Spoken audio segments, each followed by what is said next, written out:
This is Greg Pasternak from Riverside Life, and today we're visiting the Ewoks in the redwood forests of Northern California.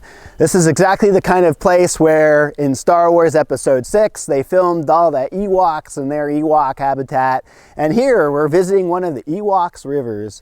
The region we're in now is the South Fork Eel region or subregion of the north coast of California. This is Calf Creek. Well, as you can see, this is a very shallow creek here, and it's really cool because it's the dry season in California, so we can see the total structure of this creek. So what we see here is it's unconfined because you look this wide open valley floor, so there's nothing here, and the channel is extremely well connected to that. In other words, the water doesn't have to rise very high before it's going to spill out onto the floor.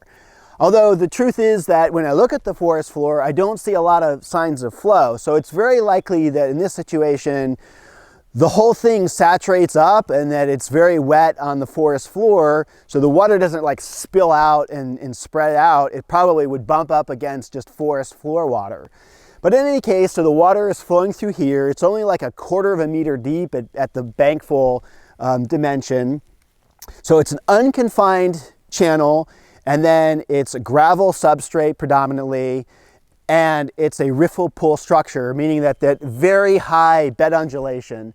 There's also some width undulation here. The width undulation is in the normal range on average for California, but the bed undulation is higher than average. And part of that is because since the depth is so small, it doesn't take much undulation relative to that mean depth to give you a high variability in the bed undulation.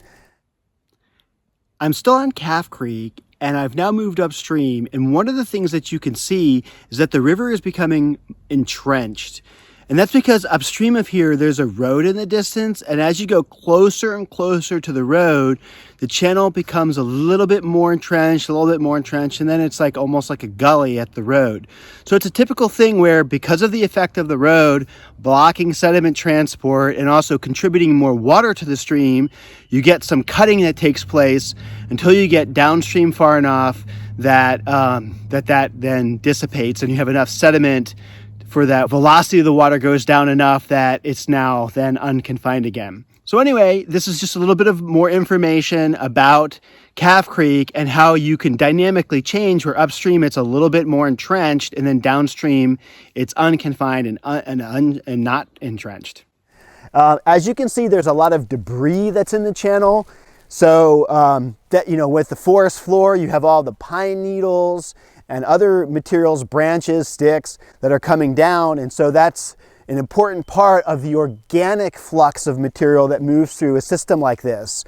So when you think about an environmental flow regime for an unconfined gravel riffle-pool river, that's at a relatively small catchment area on a forest floor.